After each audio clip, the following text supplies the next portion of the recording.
Welcome to the Distracted Driving Podcast. I am Sean Genovese. And I am Rex Williams.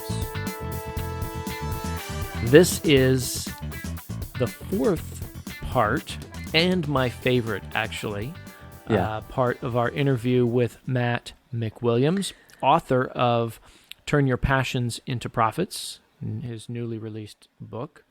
More popular, by the way, I heard, than Bernie Sanders. Yes, right up there on the list. Yeah, well, it's been a great conversation, man. We got 4 episodes out of it because it's just a lot of good stuff in there. So, but this one was great too. You know, he really tells some unique stories that probably aren't on other podcasts that he may have spoken at. You know, we can't go as far as to say it's exclusive to the Distracted Driving Podcast, but one thing I can say is that you will learn today a new word. Oh. And that word is Homogoversity. What? Common spelling. You know, that one.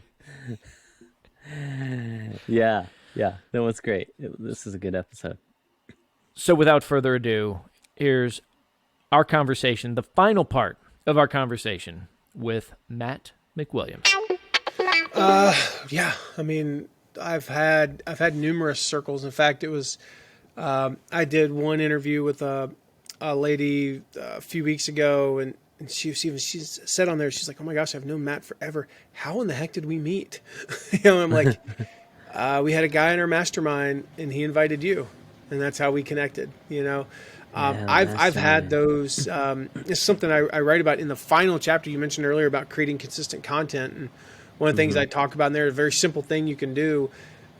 So many people, they spend 6 hours creating a piece of content and 2 hours marketing it. And I talk about how you need to flip those numbers around. I'm not saying only spend 2 hours making it, but spend 5 times more, marketing it than you do creating it. One of those ways is what we call a sharing circle. Sharing circle where it's just 5 to 10 people, could be 3, could be 17, anything more than about 20 gets out of hand. Less than 3, and it's just 2 of you. And if it's just you, then that's not a circle. That's just a point. Right. But you get this sharing. So I guess even 3, you can have 3 in a circle. 2 in a circle is kind of there. You go. There you go. But you get the idea, right? And you just share each other's content. And it could be like, okay, I'll share 5 people's things this month, and then the next 5, and whatever, however you work that out. But the same kind of thing is true just in talking through your business stuff. I mean, it's amazing in a mastermind. I go on and sometimes just them asking me questions, I get the answer. So I've probably had, 40 people over the past 12 years that I've masterminded with. Typically we do it in groups of 4 or 5, at a time. And then we'll add a member. And sometimes we decide, I've had 3 or 4 masterminds. After about 2 years, we just decided, we still love each other. I mean, people that are used to be in masterminds, half the people that you see in the book are people that I used to be in a mastermind with. Every single one of them is still a friend. Yeah. They are at still. At some point, you kind of just say, yeah, we still mastermind together sometimes when we have a specific problem we need to solve. I had a guy call the other day. He was having issues with his business partners, and I was like, I masterminded with him. I said, dude, buy the company. Here's how you do it. And he did. And he owns a company now, Wow, and that was nice. a one-on-one mastermind, even though we used to be in a group mastermind together. So those circles of people are super important. The sharing circle is great too. Yeah. You talked about sharing. I mean, it seems like that's your first easy step to affiliate marketing, really. I mean, it's like, kind of is, hey, will you share my stuff and I'll share your stuff, Yeah. It's more around just content. Right? Yeah, it's more around content. Like, hey, I released a podcast episode. You start off, okay, you each have 100 followers. Okay? Yep. You got 10 people with 100 followers. Well, collectively, you have 1,000. You probably have very little overlap between those 100 people. And so I share your podcast, and you get 2 new followers. Well, now you have 2 new followers to promote the other 8 members of, 2, and then, and so on and so forth. And so Gross. we've done Yeah. those, and we've gone from just to that alone. You can go from 100 to 400 or 500 people in a pretty short period of time, and you're getting new eyeballs on your stuff. And then you go over and you do another one, and you expand it. You maybe add a few people. A few people drop out, but then and then sometimes you have like multiple ones. But it starts off with, just quite frankly, it starts off with 4 or 5 people who are each sharing each other's stuff and going from 100 to 130. You know, you go, ooh, wow, I gained 30 whole people. Yeah, but now you can level up to somebody that's got 130 to 200. Initially, you can only, you know, it's the old, I don't know if you watch Friends growing up, but, you know, Joey was like, you know, well, it's like if I'm a 7 and you can only go 2 levels up, right? So he was like, so if like me, I'm a 10, you know, so I can go to like an 8 down to an 8 or a hypothetical 12, you know, and, you know, like a 7 can go to a 9 or, you know, and that's the same thing as like, if I've got 100 followers, I'm not going to be in a sharing circle with somebody with 2,000, you know, but I can be with somebody like maybe from 50 to 200.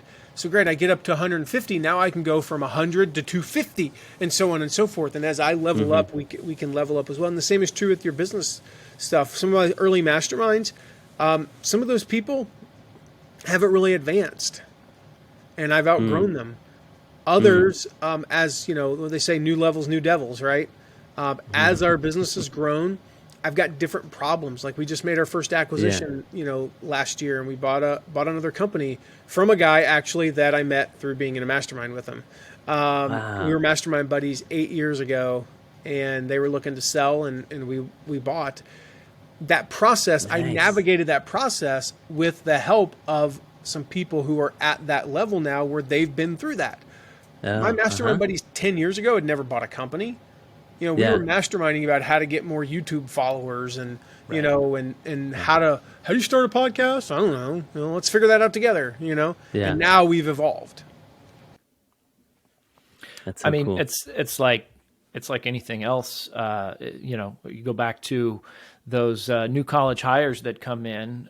They're not going to be the director of the division tomorrow. You know, they've got to go through and grow into the 7 so that they can date the 9 and so on and so forth. Or the hypothetical 12. Yeah. Or the hypothetical 12. That's right. Yeah. Just for our listeners, can you briefly describe what mastermind is? Yeah. I mean, the concept comes, I think, from Napoleon Hill, like 100 years ago. It's, to me, how I define it is, you know, 4 to maybe 7 people. I will just tell you, any more than 7, it gets a little bit unruly. Any less than 4, and suddenly if you got 2 people who are out sick, you've just got 2 of you staring at each other on, you know, on Zoom. I love virtual because it means I get to get the best. I'm not relying on who lives in Fort Wayne, Indiana. Right. Or even if you live in a big city, I'm still not relying on that. I like it to be homogenous with diversity, and so homogoversity, I just made that up, or homogenous, I don't know. What I mean is, like, I've been in masterminds where the focus was more on things like our spiritual development or development as husbands and dads. So we didn't have females in there. That would have made no sense, you know. But we had. It almost sounds like the beginning of a joke. You know, we had a baker and a candlestick. No, we had a couple of guys, black guys in there, an Asian guy, a Hispanic guy, and then about 3 white dudes, you know. And so there was that kind of diversity. But more importantly, there was diversity in terms of like what businesses we had and things like that. But we had the homogeny of at least a couple of things that were in common. So if you're in there for business, okay, what you want is the homogeny of, okay, we're all $2 to $5 million business owners, and we're all creating online content, but we've got a guy in the parenting niche, a guy who's, you know, me in the online marketing niche, and we got this guy who works with authors, and this guy, like, so a little bit of diversity there, right? In that particular case, it really doesn't matter. You know, some things don't matter diversity-wise. And then I've had, you know, masterminds where, okay, the thing that we had to have in common was that we were all creating content. We were all at that time under, you know, we were all between like $200,000 and $1 million. So we weren't like super big, but we weren't, you know, complete startups at all. And in that one, it was like half women, half men. and then I think, there's diversity in race, there's diversity in, like the niches and stuff like that. So you want some diversity, but the homogeny of like, we're roughly somewhere on the same point in our journey, but we've had different experiences to get there. So it's like, okay, you got two businesses. They both are doing $3 million a year, but this one's huge because he's killed YouTube and he's got 200,000 YouTube followers. And this one's killed it because he's doing affiliates, whatever it might be. And then we come in and we learn together and we help each other, solve our biggest problems, which usually aren't how to get more YouTube followers or how to get more affiliates. It's usually like, okay, I've got a team member and she's pregnant and we really don't have a policy for what the heck we're going to do when she's out, because she's going to be out for 12 weeks and we've never had a person out that long, and I'm scared and I don't know what to do. How do we manage that? Oh, I went through that 2 years ago. Let me tell you what we did and how we screwed it up and how we, then we did it better the next time, and boom, boom, boom, boom, boom. And we can walk each other through those things. Yeah. You got to have a common enemy. Yeah. I love that part of building a community. That goes way back to the building a revolution or a movement. You got to have a common enemy. So I really resonated with that. Us versus them mentality. Yep. Yeah. Super important. I mean, that's, as I say in the book, that's the reason why, like, if you look at, religions, every religion has an archetypal enemy. I mean, you just name a religion, I can probably tell you who the enemy is, right? And so it's one of those things that draws us in. Like, if you look at, like, one of the things I've studied is like the rise of Christianity and the rise of, Islam and the rise of, other types of, even just things like, the iPhone, Apple. Apple is kind of like a religion in a sense, Apple fanboys and fangirls, right?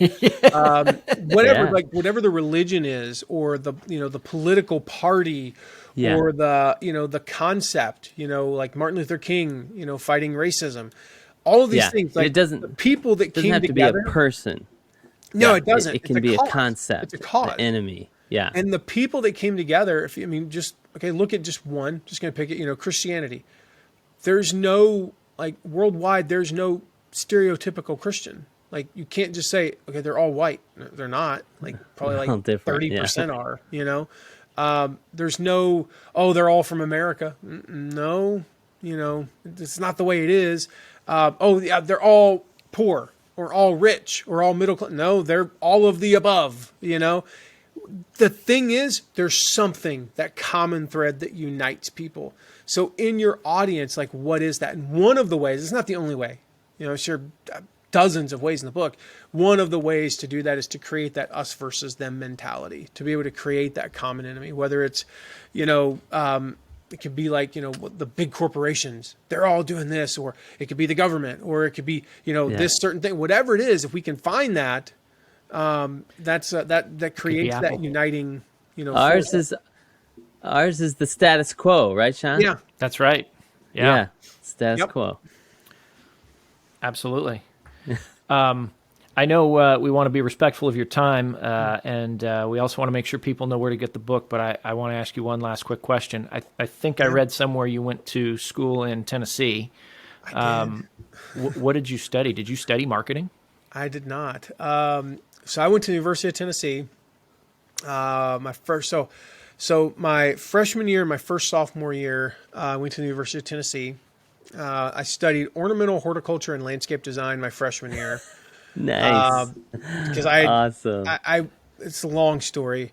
I got really into learning about psychology in the spring of that year, and I decided to switch to be a psych major. And then my first sophomore year, I got in trouble for not going to a couple of classes. And unfortunately, one of them was really good friends with my sports psychologist, and told him, who then told my coach, and I got in trouble and got kicked off the team at the University of Tennessee, and I transferred to Middle Tennessee State. The golf team? Yeah, which was actually the best. We were when I transferred to MTSU, we were actually, that year, we were the first team ever to go to the NCAA tournament at MTSU, which is so we were actually better than Tennessee that year.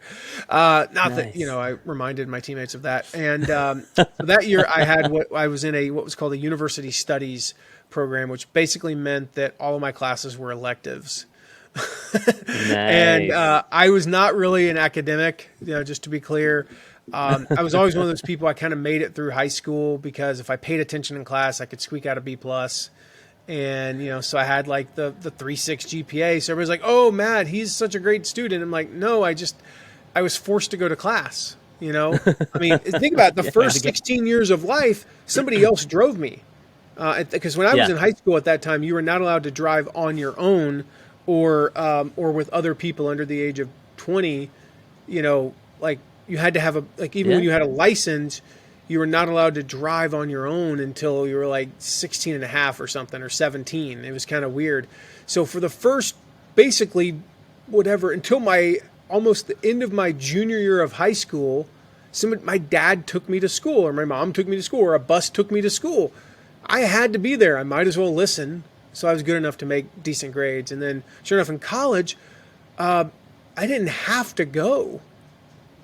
Nobody was taking me to class. So I only went to the classes I was fascinated by. And it was ironic because I was a psych major, and one of the big classes is biopsychology, and it's the weed out class.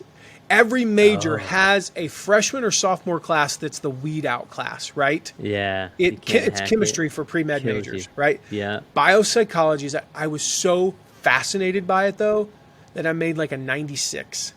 But then the classes that I failed were like English. I was like, I don't even care about that. I already know how to speak and I can write English. I don't really care about reading Shakespeare. So I failed that class. And then there's a couple of others that I feel like history, all the history classes I took, even like the foreign language classes I took, I made A's in those because I was fascinated by them. And so, it was kind of weird, but I had a few different majors. And like I said, I had 3 sophomore years, and then left in the spring of my 3rd sophomore year and turned professional and played professionally for a couple of years in golf. So that's how I ended up here, 20 some odd years later. Without a degree in ornamental horticulture. I know. Yep. To this day, I cannot tell the difference. The only thing I know a Japanese maple, and it's only because we have a huge one in our front yard. I remember we had to go around the campus and like identify all these trees, and I passed the class. I made like a B minus, something like that. Couldn't tell you what a single tree is today. Agriculture class. That's their school system. To this day, I still don't understand. Like how cows make milk. Where does it come from? Where does it originate? Like I knew all that stuff my freshman year of college. I don't know where it comes from. Grass. I think it comes from grass. As one of my best friends, poor guy, he ended up being a major league all-star. So I'm not going to say his name. Okay. But I was walking into Outback one night, and I look up on the bar and I go, oh my gosh. I'm like, holy freaking crap. Like this is before smartphones. I'm like, that's the guy who used to give me rides to school all the time. We played golf. And like, this is the all-star game, and he's on TV, and I'm flipping out. This is like one of my best friends in high school. Poor guy was dumber than a rock, though. And I'll never forget. That's why you were so surprised. Well, and the irony is, I'll probably end up giving this away because it's so mean, but he ended up playing in Wisconsin. So if you can figure out that, who he played for. But he was like, Wisconsin, that's where they grow cheese, right? I'm like, oh, poor guy. Yep, that's where they grow cheese. So. Yes. Anyway. They pick it and then they bring it straight to the store. They do, yep. My uncle, he actually went to school for ornamental horticulture and started and ran for many years his own landscape business. It's cool. Funny that you said that's what you started studying. I probably could pick out more trees than you can just from hanging out with him. Can you do more than one? Can you tell? I can do more than one. Yeah, I can do more than one. Then you're ahead of me. If an acorn falls on my head and I look up, I can tell that it's an oak tree. Okay. And pine trees. I know pine trees. Generally speaking, and palm trees. Those I can tell you it's a palm tree. Anything that starts with P. Yeah. And I still to this day don't know the difference between a palmetto and a palm, but we'll get there eventually. Maybe. Well, this has been great. Thank you so much for coming on the show. Where do people go to follow you, to buy the book, to learn more? Yeah, so we got a special place, guys. Like, you can get the book anywhere. I mentioned earlier, like, it's in stores now, which is really cool. Barnes and Noble. You can get it on Amazon, Barnes and Noble, Target. If they sell books, they sell my book. But the best place to go get it. Sorry, I really am sorry, Sean. We were limited on space on URLs, so we went with passionsintoprofitsbook.com/Rex. So Rex, you've got like booyah rights on Sean right now. Just hold that over him for a while. If you go to passionsintoprofitsbook.com/Rex, you can grab. That's the best place to grab the book, because we've got literally over $500 in special bonuses for your people there. So awesome. That's the best place. That is great. Okay, yeah, which is fine because Sean's a 4-letter word anyway. So it's better than it is. Cool. All right. Well, Matt McWilliams, thank you so much for joining us on the Distracted Driving Podcast. Thanks for having me. Definitely a challenger of the status quo. Yeah. So we have some work to do. We have to promote this episode 5 times more than we spent making it, or whatever, right? Oh, you know what? That was, I think that is something that I deep down inherently know, but I do not do. Yeah. As soon as he talked about that, you spend 5 times as long marketing than you do creating. I am the opposite. Mm-hmm. I like this. And where's it got this us? Podcast, this episode. We got 2 any followers. of the episodes, I spend well more than 5 times doing post-production, which is funny because I've always said I don't do editing, and I don't. Yeah. But boy, post-production takes up more time than I thought it would. Well, there are 2 of us, and maybe the other half could spend a little more time. The other half that's not sponsoring the show yet. Let's look into that. Yeah, I could definitely do a little more, a little promoting. But yeah, no, that's a great. It's a great message because, we're creating content. We love creating content. Let's get a bunch of content out there. Then everybody will come to our stuff. But really, that is not actually the case. You can create less content and promote it like crazy. Then you'll get the viewers, the followers to watch your other content. So, which just to show that I took this to heart, and as a shameless plug because it's promotion, at least half my podcast, and I can. Oh, that's right, and I'm a named sponsor. Yeah. No, I started an email newsletter. There you go. Part because I was going to, because everybody keeps telling me. Email is not dead. You got to have email. Oh yeah. But also, what pushed me over the edge is this idea that look, you got to market 5 times more, and so that's going to be part of it because we've got a ton of content. I have a ton of content. I mean, we've done over 25 or so episodes of this podcast. I've got my Instagram channel. Mm-hmm. I have my blog posts. So yeah, I need to start using that email newsletter to do more promotion. Yeah. Of content I've already created. Yeah. Like that should be the easy part, right? Right. Should be. But you got to do it. You got to do it. But you can go to nomorekryptonite.com if you want to get signed up for my newsletter or find out how to do business better. Yeah. Well, other parting thoughts. Yeah. Yeah. Man, such a good conversation. Great book. You can get it at passionsintoprofitsbook.com/Rex.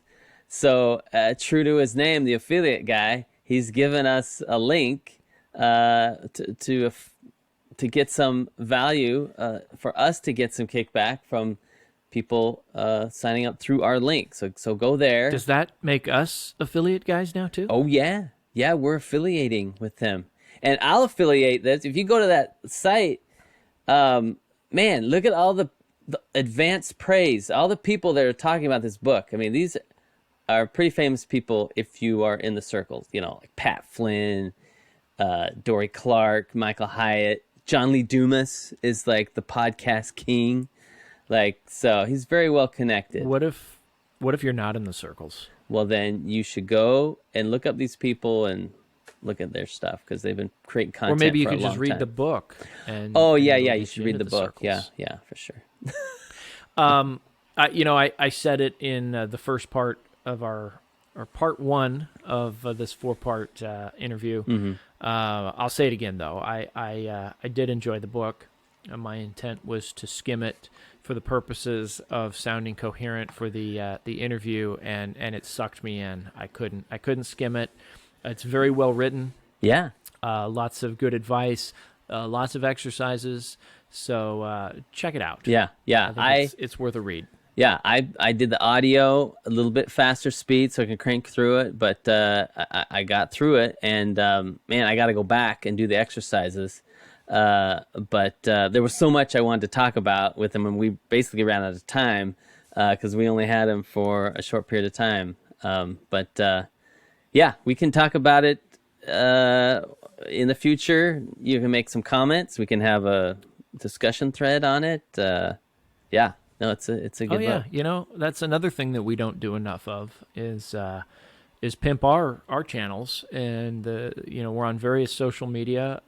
We love to interact with people. We love to have conversations. We love to expand the network. So you can check out the show on distracteddrivingpodcast.com. The comments are open there. Mm-hmm. You can also get Distracted Driving Podcast on the Instagram. We're on the YouTube. I think it's youtube.com/Distracted Driving Podcast. Yes, I do put an indefinite article in front of all those social media platforms, in part because, I just do. And it's good, yeah. And in part because I live in Southern California and we put an indefinite article in front of everything. The 5, the 405, the 210. Yeah. I think we should do a no guest show, or maybe we'll get a guest on. I don't know, but we should do a show about the hypothetical 12. Okay. From Friends. That was a great reference. Yeah. When he was telling the story. Yeah. Fun stuff. Okay. Fun stuff. Well, thank you to Matt Yeah. for taking the time out of his busy book promotion to spend with us. We enjoyed it. Thank you, dear listeners, for tuning in. There is more to come.